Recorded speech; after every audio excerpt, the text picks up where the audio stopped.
Savitri silks చేనేత వస్త్రాల అద్భుత ప్రపంచం. సంప్రదాయం స్టైల్ ఒకే చోట.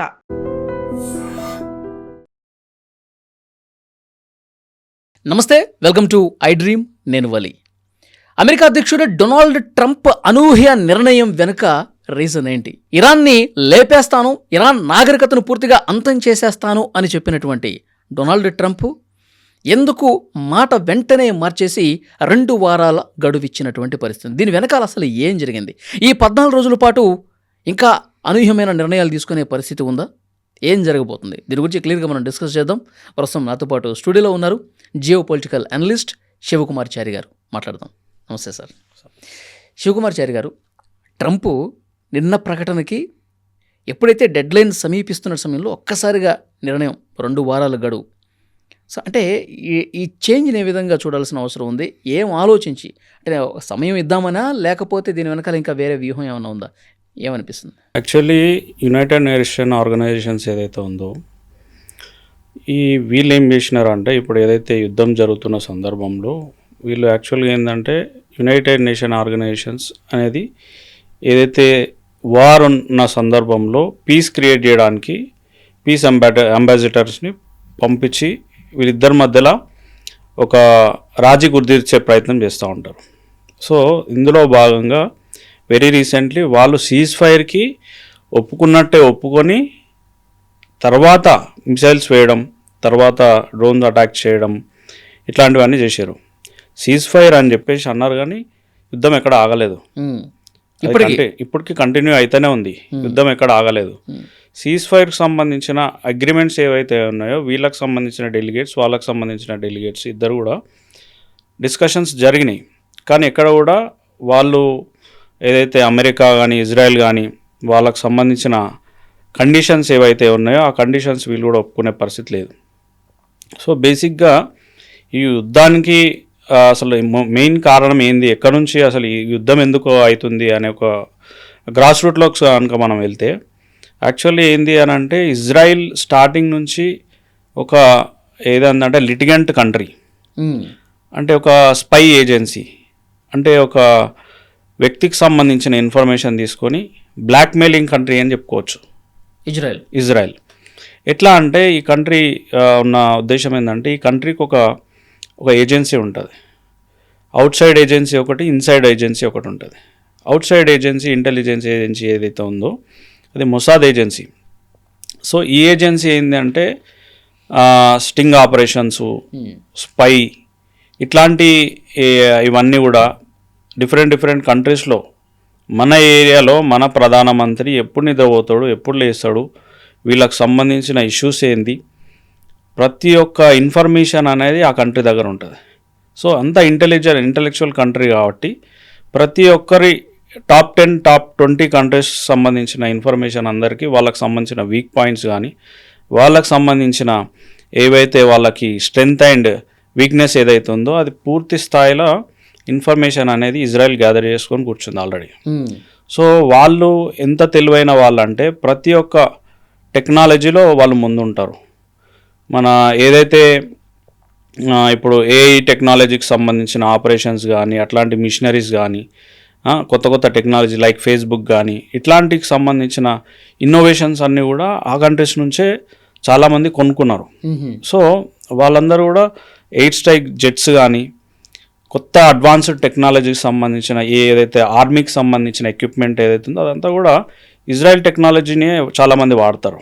ఈవెన్ దో అమెరికా కూడా దానికి సంబంధించిన టెక్నాలజీ వాడుతుంది.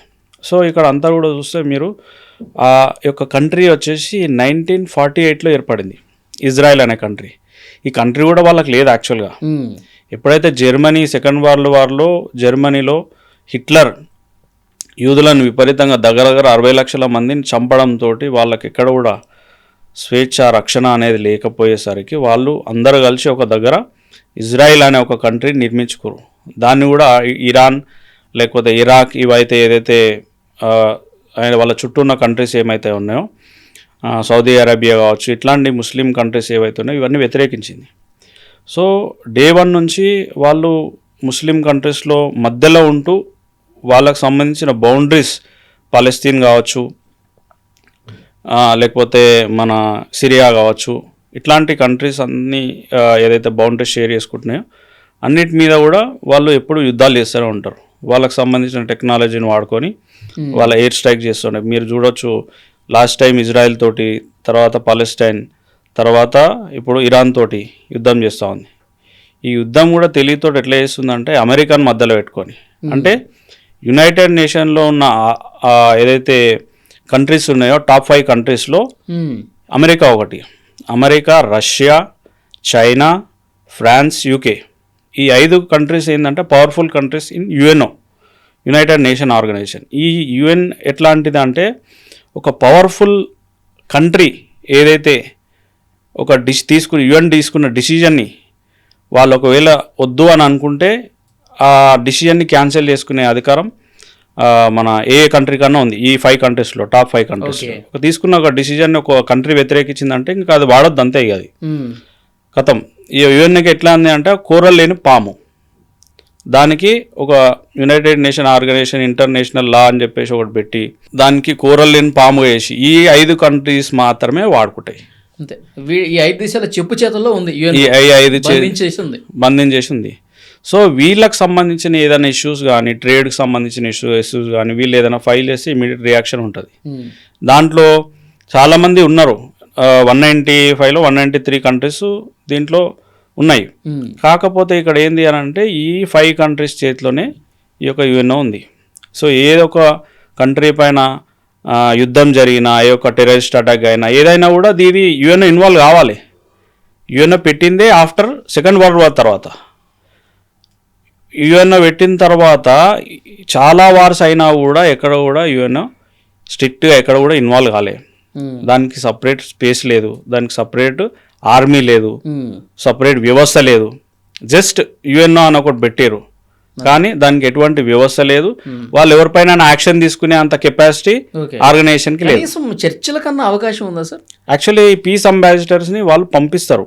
జనరల్గా ఎక్కడైనా యుద్ధం జరిగినా, ఏదైనా ట్రేడ్ ఇష్యూస్ జరిగినా పీస్ అంబాసిడర్స్ని పంపించి ఆల్టర్నేట్ డిస్ప్యూట్ రిజల్యూషన్ అనే విధంగా వాళ్ళు ఆ డిస్ప్యూట్ని క్లోజ్ చేసే ప్రయత్నం, అంటే రిక్వజిషన్ పరంగా పోతారు తప్ప వాళ్ళ పైన యాక్షన్స్ కానీ, లేకపోతే ఇంత ఫైన్ వేయడం కానీ, ఇన్ని క్రోడ్స్ ఫైన్ వేయడం కానీ అట్లాంటి ఇక్కడ కూడా తీసుకున్న దాఖలాలు లేవు. ఇప్పుడు ఇజ్రాయిల్కి, ఇరాన్కి, అమెరికా ఈ 3 దేశాల మధ్య ఈ వార్ జరుగుతున్న నేపథ్యంలో చర్చలు జరపాల్సినటువంటి బాధ్యత యుఎన్ఓ కదా. ఇప్పుడు పాకిస్తాన్ మీడియేటర్గా ఉండి వాళ్ళు మేము ఏదో ప్రతిపాదనలు కువైట్కి పంపించాం, కువైట్ ఇక్కడ ఇరాన్కి పంపించాం, ఇరాన్ నుంచి మళ్ళీ అమెరికాకి పంపించాం, వీళ్ళ మీడియేషన్ అంటే యుఎన్ఓ ఉండాల్సిన బాధ్యత ఉంది కదా అంటున్నా. యాక్చువల్లీ అదే, ఇది యాక్చువల్గా మిడిల్లో రావాల్సింది యుఎన్ఓ. వచ్చి వాళ్ళకి సంబంధించిన ఏదైతే టర్మ్స్ అండ్ కండిషన్స్ ఉన్నాయి, ఇద్దరి మధ్యలో ఒప్పందం ఎట్లా చేయాలి, ఏంది ఏం సంగతి అనేది ఇన్వాల్వ్ అయ్యి పీస్ అంబాసిడర్స్ కోఆర్డినేషన్ చేయాల్సిన బాధ్యత యుఎన్ఓది. కానీ ఇందులో అమెరికా ఇన్వాల్వ్ అయింది కాబట్టి ఇజ్రాయెల్ తెలివిగా అమెరికాను వాడి అమెరికాని ఈ యుద్ధంలోకి తీసుకొచ్చి, ఆల్రెడీ పాత శత్రుత్వం ఉంది కాబట్టి అమెరికాని ఇందులోకి లాగి పాత శత్రుత్వాన్ని, పాత శత్రుత్వం అంటే 1953లో మొహమ్మద్ రజా యా పెహల్వి అని చెప్పేసి ఒక రాజు ఉండే.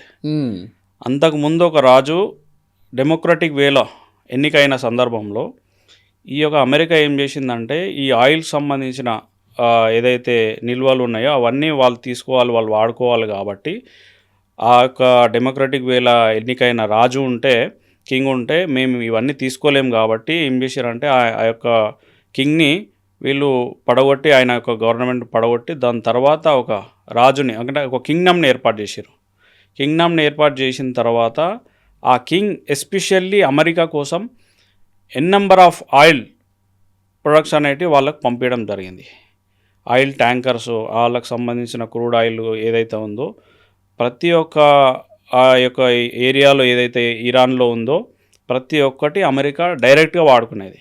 విపరీతంగా మోసం చేసి విపరీతంగా దానికి సంబంధించిన ఖనిజాలన్నీ కూడా తీసుకెళ్ళి అమెరికా వాడుకున్నది, యూజ్ చేసుకొని. ఆఫ్టర్ ఈ యొక్క రాజా ఏదైతే పెహల్వి రాజు ఉన్నాడో మొహమ్మద్, ఇతనికి వ్యతిరేకత అనేది ఆ ఇరాన్లో వచ్చింది.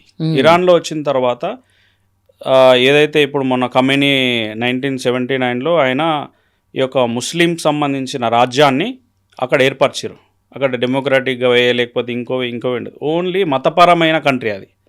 ఇరాన్ అనేది ఓన్లీ ముస్లిం షియా కమ్యూనిటీకి సంబంధించిన మతాకు సంబంధించిన గురువు ఎవరైతే ఉంటారో వాళ్ళకి మత గురువు ఎవరైతే ఉంటారో వాళ్ళే ఆ యొక్క కింగ్ అన్నమాట. అందుకే ఇప్పుడు మనకు జనరల్గా మనం వాడుక భాషలో కూడా ప్రైమ్ మినిస్టరు ప్రెసిడెంట్ అని చెప్పాం ఇరాన్ని, సుప్రీం లీడర్ అని చెప్పేసి చెప్తాం. సో ఆ సుప్రీం లీడర్ ఎవరైతే ఖమేనీ ఉన్నాడో ఆయన 1979లో ఎప్పుడైతే దీన్ని ఫామ్ చేసినారో, ముస్లిం కంట్రీగా క్రియేట్ చేసినారో, చేసిన తర్వాత అదొక మతపరమైన ఒక కంట్రీగా క్రియేట్ చేసిన తర్వాత ఆయన ఏదైతే తీసుకున్న రెవల్యూషనరీ ఏంది అని అంటే, ఈ యొక్క అమెరికా అనేది ఇన్నేళ్ల నుంచి మమ్మల్ని మోసం చేసి మాకు సంబంధించిన ఖనిజ వ్యవస్థని, మాకు సంబంధించిన ఆయిల్ని అంతా కూడా దొంగతనంగా తీసుకెళ్ళిర్రు. సో మనకు ఈ యొక్క అమెరికా అనేది శత్రు దేశంగా ప్రకటించుకున్నారు వాళ్ళు. తర్వాత ఇజ్రాయెల్కి సంబంధించిన వ్యవస్థ ఏదైతే ఉందో, ఇజ్రాయెల్కి సంబంధించిన వ్యవస్థ వాళ్ళ చుట్టుముట్టు ఉన్న ఏదైతే సౌదీ అరేబియా కావచ్చు, ఇరాక్ కావచ్చు, ఇరాన్ కావచ్చు, పాలస్తీన్ కావచ్చు, సిరియా కావచ్చు, ఇవైతే మిడిల్ ఈస్ట్ కంట్రీస్ ఏవైతే ఉన్నాయో, ఈ మిడిల్ ఈస్ట్ కంట్రీస్లో ఏదైనా దేశంలో ఈ యొక్క న్యూక్లియర్ పవర్ అనేది డెవలప్ అయితే వాళ్ళకు ముప్పుగా భావించి ఎవరు డెవలప్ కాకుండా, ఎవరు ఏదైతే కంట్రీలో ఈ యొక్క యుద్ధానికి సంబంధించిన వెపన్స్ లేకపోతే కొత్త టెక్నాలజీకి సంబంధించిన వెపన్స్ కానీ, లేకపోతే న్యూక్లియర్ పవర్స్ కానీ, ఇట్లాంటివి యురేనియం కలెక్షన్స్ కానీ, ఇట్లాంటివి ఏమైనా జరిగితే ఆ యొక్క మొసాద్ వ్యవస్థ ఏదైతే ఉందో, బయట ఇంటెలిజెన్స్ ఫోర్స్ ఉందో, వాళ్ళు ఈ ఇన్ఫర్మేషన్ని పాస్ చేయడంతో ఈ యొక్క ఇరాన్ ఎప్పుడైతే ఈ యొక్క న్యూక్లియర్ పవర్గా ఎదిగినప్పుడు మాకు ఎప్పుడైనా ప్రమాదం ఉంది అని చెప్పేసి వాళ్ళు స్టార్ట్ చేయకముందుకే అటాక్ స్టార్ట్ చేసింది ఇజ్రాయెల్. సో ప్రతి ఒక్కటి ప్రివెన్షన్, అంటే ప్రివెన్షన్లో భాగంగా ఏ ఒక్క కంట్రీ సరౌండింగ్లో ఏ ఒక్క కంట్రీ ఎలా ఎదుగుతుంది మొత్తం కన్నేసి పెడతా అనమాట. కన్నేసి పెట్టి ఎవరైతే ఈ న్యూక్లియర్ పవర్ని దానికి సంబంధించిన తయారు చేయాలని చూసిన, ఆలోచించిన ఇన్ఫర్మేషన్ వెళ్ళిపోతుంది వాళ్ళకి. సో ప్రతి ఒక్కటి స్పై చేస్తుంది ఇజ్రాయెల్ అనేది, ప్రతి ఒక్కటి స్పై చేసి ప్రతి ఒక్క కంట్రీలో ఏం జరుగుతుంది, ఎక్కడ ఉంది, వాళ్ళకి ఏమైనా థ్రెట్ ఉందా అనేది పూర్తి స్థాయిలో నుంచి థ్రెట్ ఉంది కాబట్టి టెక్నాలజీ యూజ్ చేసి ప్రతి ఒక్క ఇన్ఫర్మేషన్ని గ్యాదర్ చేసి ఈ యొక్క ఏదైతే ఇరాన్కి సంబంధించిన వ్యవస్థ ఏదైతే ఉందో వాళ్ళు ఈ యొక్క న్యూక్లియర్ పవర్ని వాళ్ళు ఎస్టాబ్లిష్ చేసుకోవడానికి ప్రయత్నం చేసిన భాగంగా ఇజ్రాయెల్ అమెరికాని బేస్ చేసుకొని, ఎందుకంటే యుఎన్ఓలో ఉంది కాబట్టి, సూపర్ పవర్ కాబట్టి వాళ్ళని అటాచ్ చేసుకొని ఈ యొక్క ఇరాన్ పైన దాడులు చేయడం జరిగింది. సో ఈ క్రమంగా ఈ యొక్క వార్ అనేది ఎక్స్టెండ్ అవుతూ లాస్ట్గా ఖమేనీ ఒక వ్యక్తిని ఆయన ఎందుకు చంపారంటే ఈ ఇజ్రాయెల్ని కానీ ఈ యొక్క అమెరికాని కానీ పూర్తి స్థాయిలో వ్యతిరేకిస్తుండు, ఇట్లాంటి వ్యక్తి ఉంటే మాకు ఎప్పటికైనా ప్రమాదం అని చెప్పేసి ఫస్ట్ ఆయన లేపేశారు. అంటే పూర్తిగా రిజమ్ చేంజ్ చేద్దామని చెప్పి ఆలోచనతో యుద్ధం స్టార్ట్ చేశారు. కానీ ఇంకా ఆ దేశం మొత్తం ఏకతాటి మీదకి వచ్చింది. అందరూ కూడా పెద్ద ఎత్తున అక్కడ అమెరికాకి వ్యతిరేకంగా, ఇజ్రాయెల్కి వ్యతిరేకంగా ఆందోళన కూడా చేస్తున్నారు. 10 లక్షల మంది సైన్యం ఉంది, యువకులు కూడా ఇప్పుడు ప్రాణాలు అర్పించడానికి సిద్ధమని చెప్పి నూతన సుప్రీం లీడర్ కూడా ప్రకటించాడు. అయితే ఇక్కడ ఇరాన్కి ఉన్న బెస్ట్ స్ట్రెంత్ ఏంటి అని అంటే, వాళ్ళ సంఖ్యలో 88 మిలియన్ ఉన్నారు, ఇజ్రాయెల్ 9 మిలియన్ ఉంది. సో ఇక్కడ వచ్చేసి వాళ్ళు ల్యాండ్కి సంబంధించిన ఫైట్ ఏదైతే ఉందో వాళ్ళు చేయగలుగుతారు. మిసైల్కి సంబంధించిన వెపన్స్ ఏదైతే ఉన్నదో వాళ్ళు స్ట్రాంగ్ ఉన్నారు ఇరాన్. కానీ ఎయిర్ స్ట్రైక్లో ఎయిర్ స్ట్రైక్ అండ్ టెక్నాలజీలో ఇజ్రాయెల్ ముందు ఉంటుంది. సో ఇప్పుడు ఆల్మోస్ట్ ఎయిర్ స్ట్రైక్సే జరుగుతాయి కాబట్టి ఇజ్రాయెల్ విన్ అయ్యే అవకాశం అనేది చాలా ఎక్కువ ఉంటుంది. ఎందుకనంటే వాళ్ళకి సంబంధించిన బేసెస్ ఏవైతే ఉన్నాయో ఆల్రెడీ కొలాబ్స్ చేసిన సందర్భం. సో ఇంటర్నల్గా ఇరాన్కి చాలా అవుట్ సైడ్ కంట్రీస్ కూడా కొంత సపోర్ట్ చేసి వాళ్ళకి సంబంధించిన వెపన్స్ పంపించడంతో ఇంకా still Iran కొట్లాడగలుగుతుంది.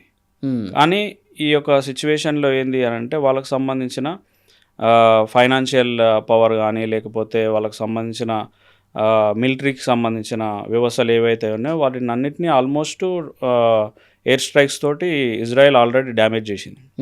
So mean while ఏంది అని అంటే ఈ గ్లోబల్ పీస్ అంబాసిడర్స్ ఎవరైతే ఉన్నారో వీళ్ళందరూ కూడా ఈ యొక్క యుద్ధాన్ని ఆపే ప్రయత్నంలో భాగంగా సీజ్ ఫైర్ అనే ఒక 2 వీక్ సీజ్ ఫైర్ అనేది ఎందుకు పెట్టారంటే వాళ్ళ కండిషన్స్కి ఏమన్నా ఒప్పుకుంటారేమో అనే ఒక ఉద్దేశంతో ఈ సీజ్ ఫైర్ పెట్టారు.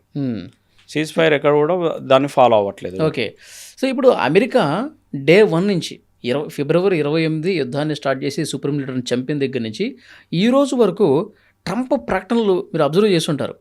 ఆయన ఒప్పందానికి రండి, సీజ్ ఫైర్ చేయాలంటే శాశ్వతంగా యుద్ధం ఆగాలంటే మేము చెప్పింది దానికి ఒప్పుకోండి.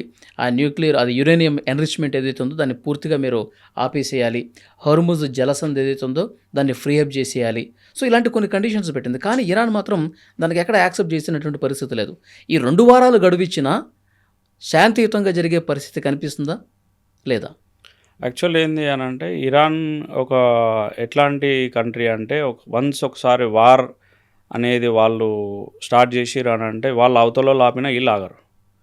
సో వీళ్ళ ఇంటెన్షన్ ఏంది అని అంటే వీళ్ళు ఒకసారి వాళ్ళకి సంబంధించిన మతపరమైన గురువుని చంపిన తర్వాత వాళ్ళు ఎక్కడ కూడా కాంప్రమైజ్ అనే ధోరణి ఎక్కడ కూడా కనిపించలేదు.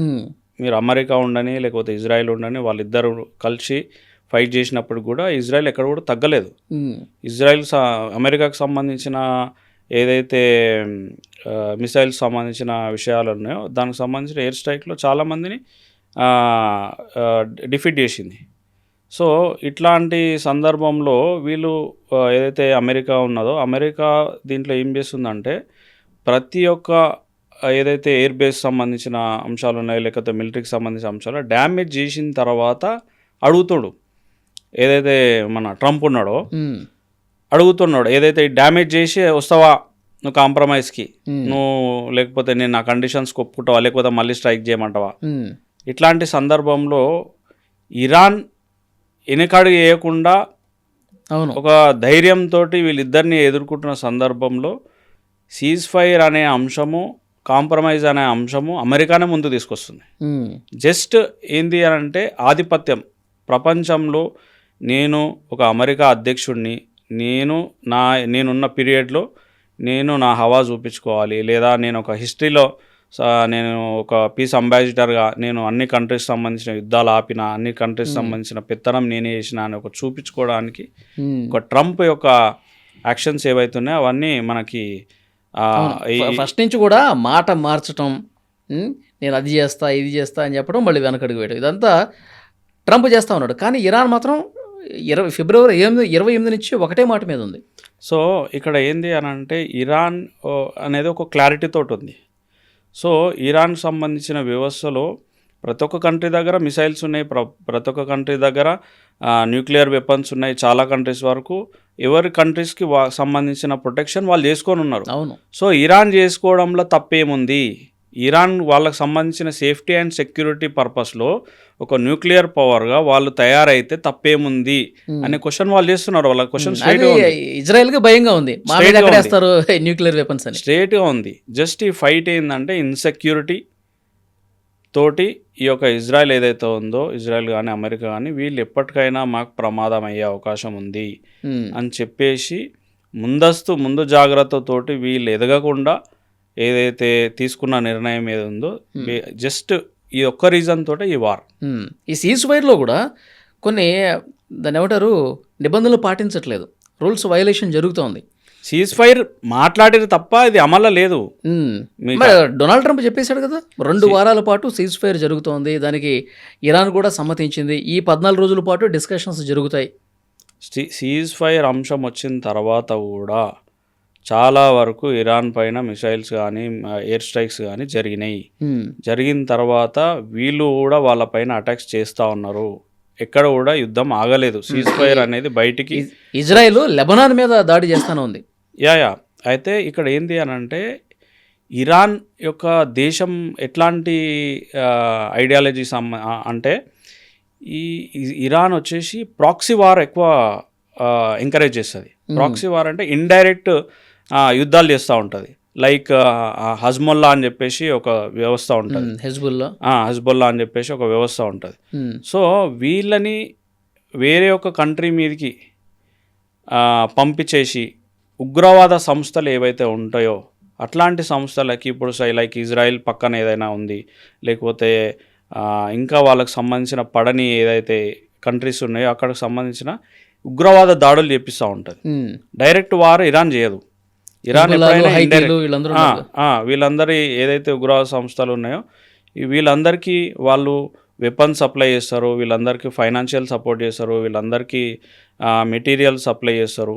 సో వీళ్ళందరికీ సప్లై చేయించి ఈ యొక్క ప్రాక్సీ వార్ అనేది కండక్ట్ చేస్తుంది. కాబట్టి లాస్ట్ టైం ఏదైతే ఇజ్రాయెల్కి సంబంధించిన కొన్ని వ్యవస్థలపైన దాడులు జరిగినాయో ఆ దాడులన్నిటి కూడా ఈ యొక్క ఇరాన్ హజ్బుల్లా ద్వారా ఈ చేపించిందని చెప్పేసి వాళ్ళు ప్రూవ్ చేసారు.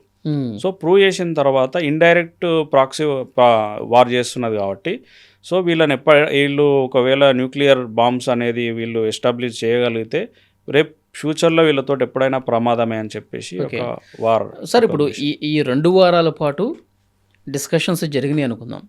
సో కానీ ఇరాన్ పెట్టినటువంటి 10 కండిషన్స్ ఏవైతే ఉన్నాయో వాటికి ఏదో స్వాగతిస్తున్నాము, అవన్నీ కూడా సానుకూలంగానే ఉన్నాయని అమెరికా చెప్తున్నప్పటికీ పూర్తి స్థాయిలో ఇంకా అంగీకారం తెలపల.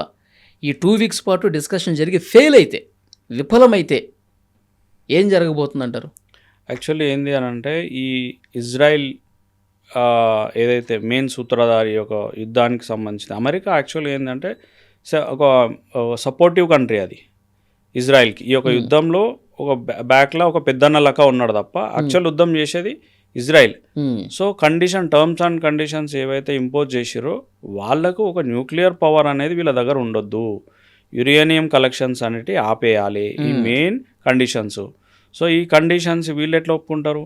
సో ఇరాన్ ఫస్ట్ నుంచి వ్యతిరేకంగా ఈ యొక్క కండిషన్స్కి వ్యతిరేకించుకుంటూ వస్తుంది.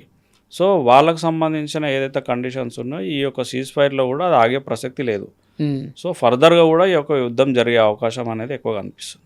ఇంకా కొనసాగుతూనే ఉంటుంది, ఇంకా 100% ఆగే పని లేదు. ఎందుకంటే ఇజ్రాయిల్ ఆగదు.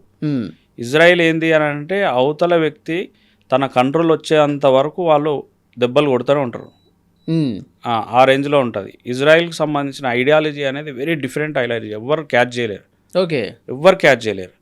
ఇజ్రాయిల్ ఐడియాలజీ చాలా డేంజరస్ ఐడియాలజీ. సో ఈ ఐడియాలజీని బేస్ చేసుకొని హిట్లర్ భయపడి ఏదైతే ఆయన ఈ 60 లక్షల మంది జ్యూస్ని చంపడం జరిగింది. ఎందుకు చంపిండు అని అంటే వీళ్ళ ఐడియాలజీ ఎప్పటికైనా డేంజర్.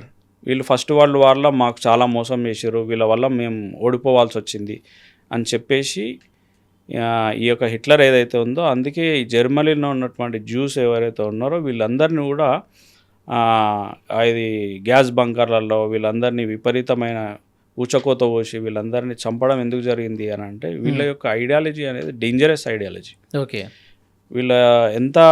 వీళ్ళ యొక్క ప్రతి ఒక్క పర్సన్ని మనం దీన్ని అబ్జర్వ్ చేస్తే ఒక ప్రపంచంలో ఉన్నటువంటి ప్రతి ఒక్క మేధావులను పోల్చి చూసుకుంటే ఫస్ట్ వీళ్ళే ఉంటారు.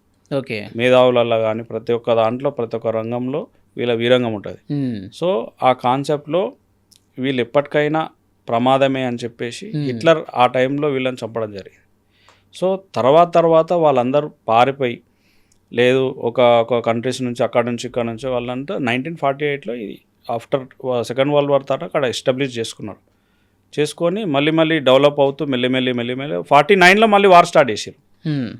సో అప్పటి నుంచే వీళ్ళు మొసాద్ అనేది ఒక ఎక్స్టర్నల్ ఇంటెలిజెన్స్ ఏజెన్సీ ఉందో అవుట్ సైడ్ స్పై కానీ ఇవన్నీ చేయడానికి 1949లోనే ఇది ఎస్టాబ్లిష్ చేశారు. వాళ్ళ ఇంటర్నల్గా ఒక ఇంటెలిజెన్స్ వ్యవస్థ ఉంటుంది. సో ఈ యొక్క వ్యవస్థలు ప్రతి ఒక్క టెక్నాలజీ సంబంధించిన ప్రతి ఒక్కరు మొబైల్ సంబంధించిన ఇన్నోవేషన్స్ కానీ వాళ్ళ ఫేస్బుక్ కానీ ఇన్స్టాగ్రామ్ కానీ వాళ్ళకి సంబంధించినవి మొత్తం వాళ్ళకి కంట్రీకి సంబంధించిన పర్సన్సే ఇవన్నీ ఎస్టాబ్లిష్ చేశారు. సో ప్రతి ఒక్కరి ఇన్ఫర్మేషన్ అనేది వాళ్ళకి ఈజీగా క్యాచ్ చేయొచ్చు. ఎందుకంటే అందరి మొబైల్లో ఫేస్బుక్ ఉంది, ఇన్స్టాగ్రామ్ ఉంది, వాట్సాప్ ఉంది. ఎక్కడ ఏ మూల ఏం జరిగిందో వాళ్ళకి తెలిసిపోతుంది ఈజీగా. ఎస్. సో ఆ రేంజ్లో టెక్నాలజీ ఉంది కాబట్టి వాళ్ళని అంత ఈజీగా అంత మందించలేము. ఈ యొక్క దీన్ని కూడా ఆపే అంత సీన్ అనేది ఎక్కడ కూడా. అయితే ఇంకొక చర్చ వినిపిస్తుంది సార్, ఏంటంటే Donald Trump all of sudden plate ఫిరాయించడం వెనకాల ఒక బలమైన రీజన్ ఏంటంటే ఇప్పుడు చాలామంది అమెరికన్ సైనికులు ఇరాన్ భూతలం మీదకి వచ్చేశారు. వాళ్ళు అక్కడ ఎక్కడ యురేనియం ఎన్రిచ్మెంట్ జరిగింది అవన్నీ కూడా స్వాధీనం చేసుకోవడానికి కర్గ్ మీద, కెష్మా ఐలాండ్స్ మీద దాడులు చేయడానికి వాళ్ళకు కొంత సమయం కావాలి. ఈ 2 వారాల సమయం వాళ్ళకి ఇస్తే కనుక వాళ్ళు మొత్తం సమకూర్చుకొని దాడి చేయడానికి సిద్ధంగా ఉంటారు. దానికోసమే ట్రంప్ ఈ గేమ్ ఆడుతున్నాడు అని చెప్పి ఒక చర్చ ఉంది. అది నిజమే అంటారా? యాక్చువల్గా ఏంది అని అంటే మనకి జనరల్గా బయట ఫ్రాంచైజ్ అని చెప్పేసి ఉంటాయి కదా, ఒక కంపెనీ ఎస్టాబ్లిష్ చేసిన తర్వాత వాళ్ళకి ఫ్రాంచైజ్ ఇస్తారు కదా. అవును. సో అట్లా అమెరికా ఆల్రెడీ మిడిల్ ఈస్ట్లో సమ్ ఆఫ్ సౌదీ అరేబియాలో కానీ లేకపోతే మన దుబాయ్లో కానీ వీళ్ళకి సంబంధించిన వ్యవస్థలను ఆల్రెడీ ఏర్పాటు చేసుకొని ఉన్నారు. గల్ఫ్ కంట్రీస్లో ఉన్నాయి ఆల్రెడీ గల్ఫ్ కంట్రీస్లో ఉన్నాయి. ఇరాన్ కూడా వ్యతిరేకించేది అందుకే. ఈ దుబాయ్ మీద దీనిపైన అటాక్స్ చేయడానికి గల కారణం ఏంటంటే మీరు వాళ్ళకి సంబంధించిన ఇప్పుడు ల్యాండ్ స్పేస్ లేదు కదా, వాళ్ళకి ఎయిర్ స్పేస్ అంటే విత్ 2000 కిలోమీటర్ మన ఏదైతే కిలోమీటర్స్ 3000 కిలోమీటర్స్ నియర్ బై వాళ్ళ ప్లేస్ నుంచి ఇంకో ప్లేస్ కొట్టగలుగుతారు మిసైల్ పంపించి. అదే మీకు ఈ అమెరికాకు సంబంధించిన విషయానికి ఇరాన్ సంబంధించిన వెరీ డిస్టెన్స్ అనేది ఎక్కువ కాబట్టి వీళ్ళకి సంబంధించిన ల్యాండ్ ఎక్కడ కూడా లేదు. ల్యాండ్ నుంచి చేసే యుద్ధం ఎక్కడైతే వీళ్ళు చేయాలో వాళ్ళకి ప్లేస్ లేదు కాబట్టి ఈ యొక్క గల్ఫ్ కంట్రీస్లో ఎయిర్ బేస్ని పెట్టుకొని ఏదైతే నియర్ బై కంట్రీస్ ఏమవుతున్నాయి అన్ని ప్లేసెస్లో ఈ యొక్క అమెరికన్ ఎయిర్ బేసెస్ అనేటివి ఉన్నాయి. వాళ్ళు ఈజీగా ఫైట్ చేయగలుగుతారు. వాళ్ళ ఏదైతే ల్యాండ్ బేస్ నుంచి ఫైట్ చేసి ఏదైతే ఉన్నదో అక్కడ నుంచి ఎయిర్ స్ట్రైక్ చేస్తారు. వాళ్ళకి సంబంధించిన వ్యవస్థ అందరూ కూడా అన్ని సెటప్ చేసుకొని ఉన్నారు. గల్ఫ్ కంట్రీస్ నుంచి కొడుతున్నారు సార్, అంటే డైరెక్ట్గా ఇరాన్లో దిగి కొట్టాలని కదా ఇప్పుడు ట్రంప్ ప్లాన్. సో ఇక్కడ ఏంది అని అంటే ట్రంప్ ఒక నెక్స్ట్ అంటే మనం గెస్ చేసేది ఏంది అని అంటే ట్రంప్ ఐడియాలజీ ఎట్లా ఉంది అని అంటే దీంట్లో ప్రతి ఒక్క ఈక్వేషన్లో దెబ్బ కొట్టుకుంటూ వచ్చిండు ఇప్పటి వరకు. ఫైనాన్షియల్ కానీ, ఆర్మీ బేస్ కానీ, లేకపోతే వాళ్ళకి సంబంధించిన ఫుడ్ కానీ, లేకపోతే అన్ని కోణాలలో ఏ నుంచి జెడ్ వరకు ఎన్ని అంటే నలుదిక్కులా అంటాం కదా, నార్త్ ఈస్ట్ వెస్ట్ కవర్ చేసుకుంటూ వచ్చిండు. ఈ సీజ్ ఫైర్ ఏంది అని అంటే ఇది ఒక ఎత్తుగడగా మనం భావించవచ్చు. ఈ ఎత్తుగడ ఏంది అని అంటే మన అనాలిసిస్ ప్రకారం ఒక ట్రంప్ అనే వ్యక్తి ఎట్లా ఆలోచిస్తుంది, ట్రంప్ అయినా మన ఇజ్రాయెల్కి సంబంధించిన వ్యవస్థ అయినా కూడా వీళ్ళకి సంబంధించిన చుట్టుపక్కల రేంజెస్ ఏదైతే ఉన్నాయో, వీళ్ళకి సంబంధించిన ఎయిర్ బేసెస్ ఏవైతే ఉన్నాయో ప్రతి ఒక్కటి అనాలిసిస్ చేసుకోవడానికి వాళ్ళకు ఒక గ్యాప్ తీసుకొని నెక్స్ట్ ఏ స్ట్రైక్ నుంచి వీళ్ళని అటాక్ చేస్తే ఎట్లుంటుంది అనేది దాని బేసిస్లో వీళ్ళు కొంచెం గ్యాప్ తీసుకొని నెక్స్ట్ వాళ్ళు ఒకవేళ లొంగితే మంచిది, లేకపోతే ఇంకో విధంగా ట్రై చేద్దామనే ఒక ఉద్దేశంతో వాళ్ళు గ్యాప్ తీసుకున్నారని అనిపిస్తుంది. సో చూద్దాం సార్ నెక్స్ట్ ఏం జరగబోతుందో. 2 వారాలు మాత్రం చాలా సీరియస్గా డిస్కషన్స్ జరిగే అవకాశం అయితే కనిపిస్తుంది. మరి శాశ్వతంగా కాల్పుల విరమణ సీజ్ ఫైర్ అనేది జరుగుతుందా, లేదు అంటే కనుక యుద్ధం మరింత తీవ్ర రూపం దాలుస్తుంది అన్నది చూద్దాం ఏం జరగబోతుందో. మళ్ళీ ఒకసారి మనం మాట్లాడదాం. Thank you very much. And for more videos, please subscribe to iDream. Please subscribe to iDream. Please subscribe iDream. And please subscribe to iDream. For more videos, subscribe to iDream. please like, share and subscribe to the channel. Congratulations, iDream. Subscribe to iDream. Subscribe to iDream. So subscribe to iDream Media. iDream ki iDream team andarki huge congratulations. Please subscribe iDream Media. Please subscribe to iDream. Subscribe iDream. Please subscribe to iDream. iDream అంటే నా కళల ఛానల్ను subscribe చేసుకున్న నోరు తిరుగుతలేదు, మీరైతే గంట గుర్తు కొట్టండి. For more such videos, please subscribe to iDream. Subscribe to iDream. Please subscribe to iDream. Please subscribe iDream Media. Please do subscribe to iDream. Please subscribe to iDream Media. For best entertainment and information, please subscribe iDream. And don't forget to subscribe to iDream.